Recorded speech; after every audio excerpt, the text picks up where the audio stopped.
आजच्या दिवसापर्यंत अजूनही महायुतीच्या जागाबद्दल अंतिम निर्णय झाला नाही।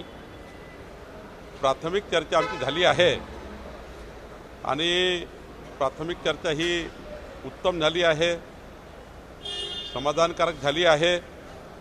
एक दोन दिवसामध्ये अंतिम चर्चा होईल आणि मला वाटतं साधारण 11-12 तारखेपर्यंत महायुतीच्या जागेबद्दलचा निर्णय होईल असं मला वाटतं। मित्र पक्ष आपल्या जागांवर आणलेल्या त्यामुळे या सगळ्या वाटाघाटींना वेळ होता असं मुळीच नाही आहे। मित्रपक्षांनी आपली बाजू मांडली आहे, आम्ही आपली बाजू मांडली आहे, पण आमचा एकच फॉर्म्युला आहे की मोदीजींच्या नेतृत्वामध्ये महाराष्ट्रामध्ये 45+ जागा जो आम्हाला आत्मविश्वास आहे, जनता मोदीजीला मत देईल, पण ज्या ठिकाणी जो निवडून येऊ शकतो असा उमेदवाराची जागा ही महायुतीच्या समन्वयाने या ठिकाणी मला वाटतं वाटप होईल आणि याकरता आम्ही त्या दृष्टीने काम करतो आहे।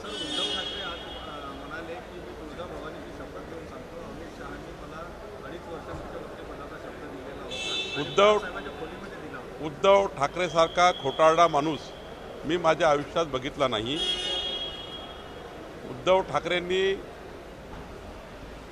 भाजपाला धोका दिला, देवेंद्रजीच्या पाठीत खंजीर खुपसला आणि आता हे पाप झाकण्याकरता पुन्हा वारंवार तुळजाभवानी आईचं नाव घेऊन, जी आई साक्षात आहे, जागृत आहे, आईचं नाव घेऊन त्या ठिकाणी पुन्हा खोटं बोलणे, परमेश्वराला सुद्धा किमान भिलं पाहिजे असं मला वाटतं।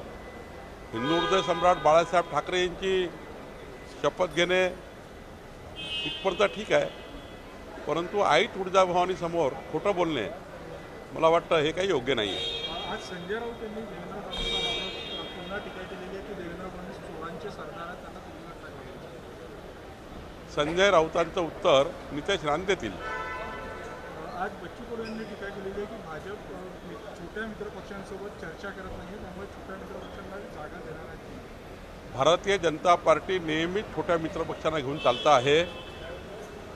असा ही लोकसभेची निवडणूक आहे। लोकसभेच्या निवडणुकीमध्ये शेवटी प्रत्येक गोष्टीचा विचार करावा लागतो।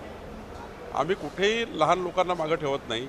अटलजीपासून उदाहरणं घ्या, मोदीजीपर्यंत पूर्ण सत्तेमध्ये आल्यावर लहान पक्षाला आम्ही वाटा दिला आहे। देवेंद्रजी मुख्यमंत्री झाल्यावर आमच्याकडे स्पष्ट बहुमत होतं भाजप सेनेचं, पण तरी महादेवराव जानकरजी मंत्री बनले, सदाभाऊ खोत मंत्री बनले, अनेक मित्रपक्षाच्या लोकांना वेगवेगळ्या महामंडळावर त्या ठिकाणी घेतलं आहे आणि त्यामुळे आताही जी महायुती आहे 13 पक्षाची, ही महायुती पुढच्या काळामध्ये सर्वच पक्षांना घेऊन सोबत जाणार आहे। ज्यांची जिथे इथे ताकद आहे त्यांना आपण 100% त्यांच्या वाट्यानुसार नेहमीच आपण पुढाकार घेतला आहे। भारतीय जनता पार्टी मोठ्या भावाच्या भूमिकेत आहे आणि नेहमीच मोठ्या भावाच्या भूमिकेत राहील।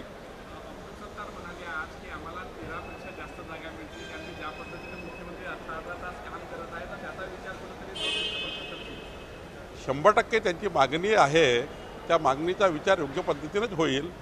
आमचं केंद्रीय नेतृत्व आणि हे 3 नेते आमचे देवेंद्रजी, एकनाथजी आणि अजितदादा, हे राज्याचे 3 नेते बसतील, केंद्रीय आमचे नेते बसतील आणि मग आमचे राष्ट्रीय अध्यक्ष निर्णय घेतील। आमचे हे 3ही नेते म्हणून समन्वय करतील। मला वाटतं कुणाच्या मनात काही शंका नाही आहे, आमच्याही मनात काही शंका नाही आहे। महायुती ही चांगल्या पद्धतीने जागा वाटप शेअरिंग होईल आणि सर्वांचा सन्मान योग्य पद्धतीने होईल।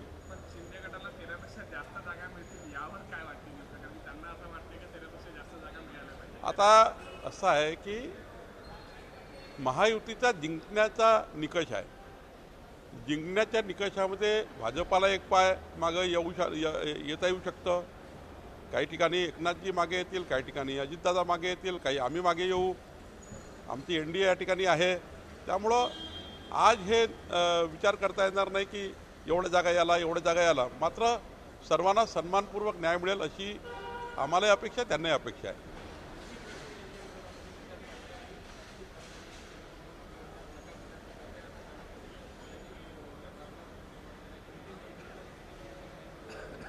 माननीय नितीनजी हे 65% मतं घेऊन एकूण झालेल्या मतदानाच्या 65% मतं घेऊन निवडून येतील इतकी क्षमता मान्य नितीनजीमध्ये आहे. आणि ज्याला लढायचं त्याने लढून घ्यावं. नाना पटोलेजींनी एकदा येऊन जावं नागपूरमध्ये, काही म्हणणं नाही आमचं. पण यावेळी नितीनजी हे 65%च्या वर मतं घेऊन निवडून येतील हे तुम्हाला मी 100% सांगतोय. महाविकास आघाडीमध्ये जागा वाटप उशिरा होत्याचं खापर वंचितवर फोडलं जातं, मात्र खरा उशिरा उद्धव ठाकरेंमुळे होतो असा आरोप वंचित. मला वाटतं की त्या महाविकास आघाडीबद्दल मी काही बोलणं योग्य नाही. त्यांच्या पक्षात त्यांनी किती जागा कुणाला द्यायचा, वंचितला सोबत घ्यायचं की कुणाला घ्यायचं हा त्यांचा अधिकार आहे. त्यामुळं त्यांच्या आतमध्ये काय चालू आहे याच्याबद्दल मला फार माहिती नाही आहे.